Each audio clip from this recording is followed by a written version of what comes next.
4 तरीके अपनाए गए थे।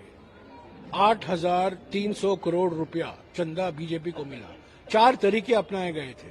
पहला चंदा दो धंधा लो, एक तरीका था। दूसरा तरीका था कॉन्ट्रैक्ट लो और बाद में चंदा दो। पहले कॉन्ट्रैक्ट लो, बाद में रिश्वत दो। तीसरा रास्ता ये था हफ्ता वसूली, ईडी लगाओ, सीबी लगाओ, इनकम टैक्स लगाओ और उससे मुक्ति पाने के लिए चंदा दो। और चौथा रास्ता था शेल कंपनी, यानी कि फर्जी कंपनी। इन 4 रास्ते अगर आप देखें, 8,300 करोड़ रुपया चंदा बीजेपी ने इकट्ठा किया है। और सुप्रीम कोर्ट ने कहा है कि इलेक्टरल बॉन्ड न केवल गैर कानूनी है बल्कि हमारे संविधान के खिलाफ है, हमारे लोकतंत्र के लिए बहुत भयंकर है। तो सही कहा सुप्रीम कोर्ट ने। और हमने जो जानकारी स्टेट बैंक ऑफ इंडिया खिसक रही थी, हम देना नहीं चाहते हैं, आखिर में उनको जबरदस्ती देना पड़ा, उसका हमने पूरा विश्लेषण किया। और विश्लेषण के आधार पर ही मैं कह रहा हूं, चंदा दो धंधा लो, ठेका लो, रिश्वत दो, हफ्ता वसूली और फर्जी कंपनी, यही तो इलेक्टरल बॉन्ड की हकीकत है। विश्लेषण सबसे पहले आपने ही किया था, लेकिन अमित शाह ने जवाब दिया था कुछ हफ्ते पहले कि अगर इंडिया अलायंस की पार्टियों को देखा जाए, कांग्रेस का नाम लिया, डीएमके का नाम लिया, टीएमसी बिल्कुल सही है। पर क्या हमारे हाथ में इनकम टैक्स है? क्या हमारे हाथ में सीबीआई है? क्या हमारे हाथ में ईडी है? क्या हम बड़े बड़े ठेके दे रहे हैं?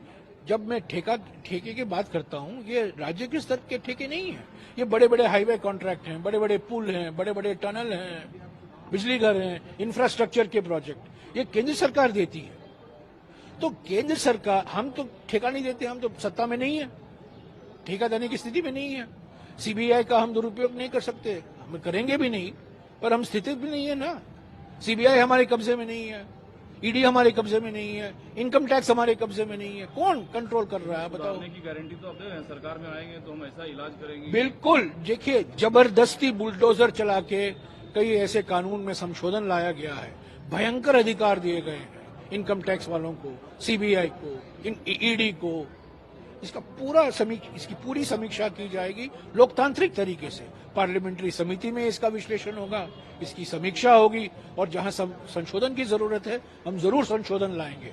और हम ईमानदारी से करप्शन के खिलाफ हम लड़ेंगे, ईमानदारी से, तो हमारी नीयत साफ है।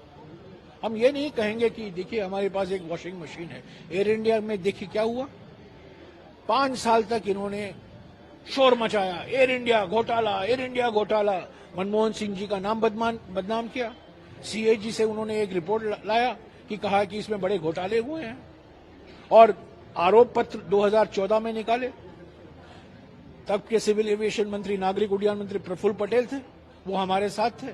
जिस दिन प्रफुल्ल पटेल बीजेपी के साथ चले गए, क्लीन चिट मिल गया, सीबीआई ने कह दिया इसमें कुछ है नहीं, केस क्लोज्ड।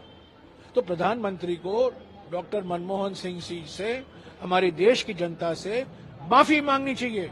और प्रफुल्ल पटेल को अगर हिम्मत है, खड़े होकर कहना चाहिए, नरेंद्र मोदी जी आज मैं आपके साथ हूं, पर 10 साल पहले आपने मुझे दागी कहा था, मुझसे आप माफी मांगिए।